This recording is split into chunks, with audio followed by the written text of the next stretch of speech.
Hi, everyone. It's me, Krylios, Team Rayceen Productions MC and producer. And joining me today is Rayceen Pendarvis, the icon, the legend.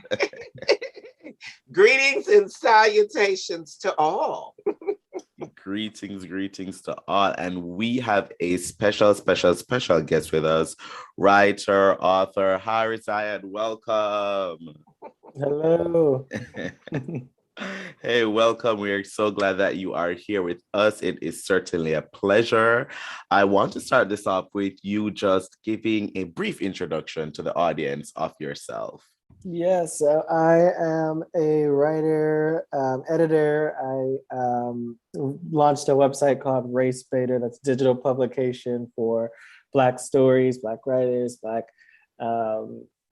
activists.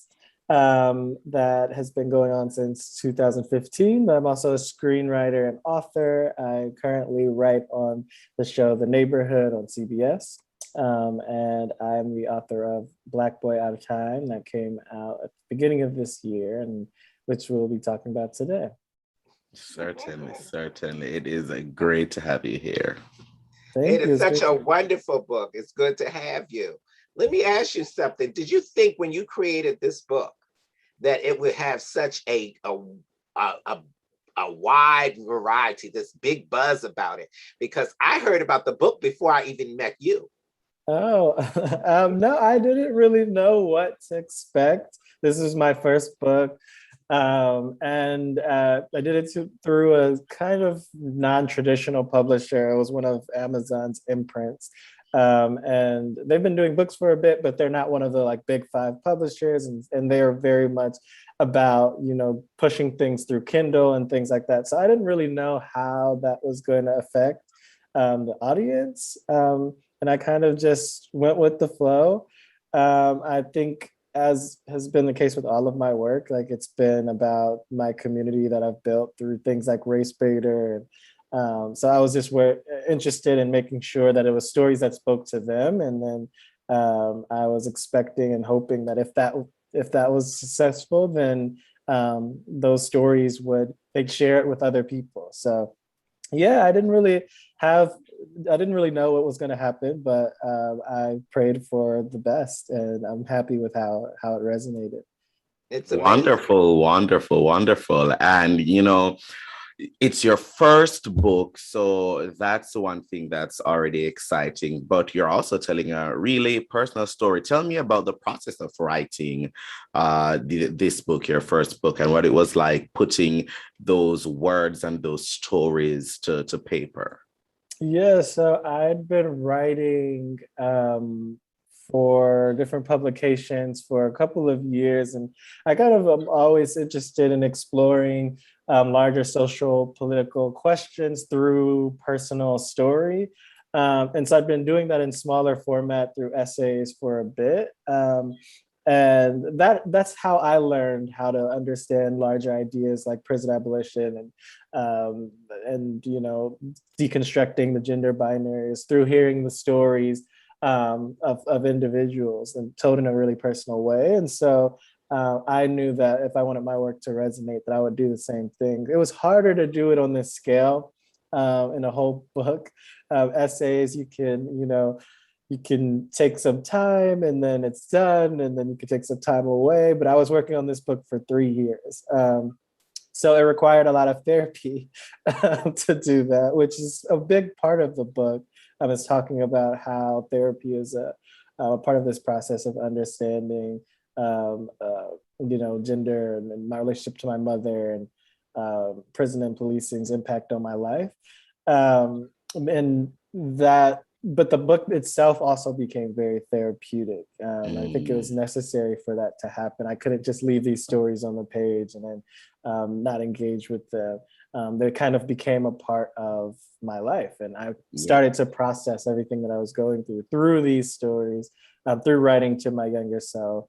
A really big challenge was so much of those stories are personal to me, but also involve heavily the personal stories of other people in my life. I was about to question. I was about to ask about that. Yeah, so that was an interesting thing to navigate. but the way that I did that is, I made sure that everyone read anything that was about them beforehand, and we had conversations about them. And those conversations are really what came to be on the page versus the first draft. For me, it was much more interesting to think about why we remember things the way that we do, and how we process things, than to just tell the story from my perspective. And so that was what I was trying to do, particularly with my mother, and trying to engage, some of those memories that weren't super um, were the greatest always, but that we had to process together. And so presenting that to her, having these conversations with her, and then again bringing that back through therapy and processing more in that, was how I tried to manage that. It was still difficult, but I definitely can't imagine being successful with that any other way. How about that? And that's so important. I think with your book, what resonates with people who read your book is the importance of talking about therapy, the important about healing through your pain, and how we get through the pain to begin the healing, to begin to have the dialogue.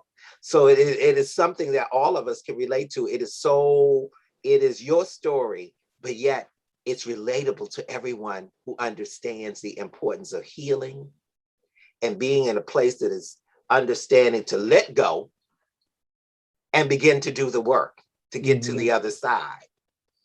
And there's something you touched on where you said, you talked about the fact that it was intriguing to see what people remembered about certain things as opposed to others. Talk to me a little bit about that. Like, were there some memories or some events or some things that you remember differently than your mother did, or this other person remembered differently from this?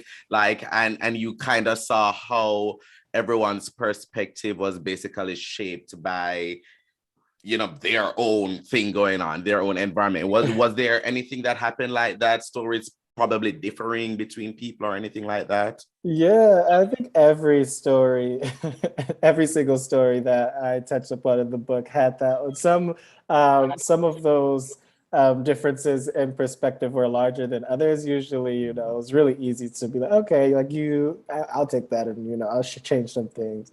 And then there were bigger things, like and one of them is explicitly named in this chapter. I'm talking about my father, and I didn't get whippings a lot growing up, but there was like one particular spanking that I remember, and it was traumatic to me for lots of different reasons, but one because it had to do with gender stuff and queerness, and he was like, I don't remember this happening at all.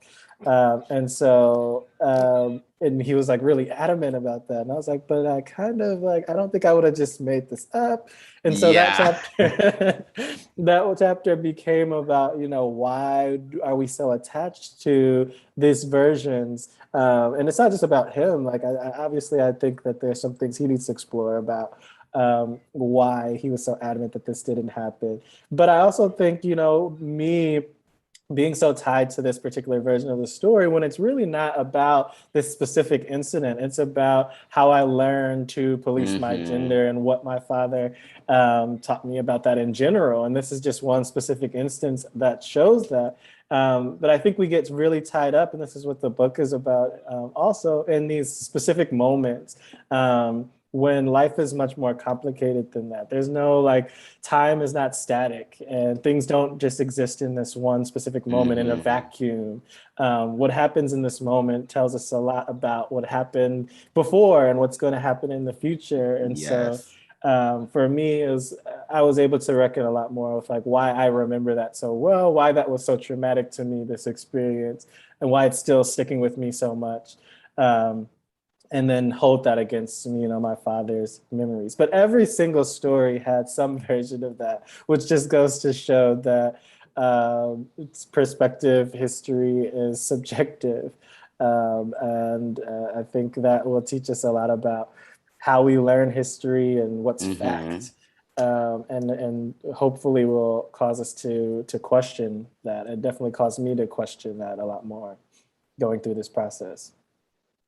And I can only imagine. I can. When I think about your book and I think about your story, I think about this young man with this resilient spirit, the spirit to survive, which is something that we all, when we tune in and when we find that strength and when we understand the importance of how resilient we are, it is through every experience that makes us better. I'm so, for such a young man, you've encountered a whole lot in your life in such a short time, but you've come through to be this amazing light on the other side because one, you did the work, you understood that is not your pain pushes you and fuels you for your passion.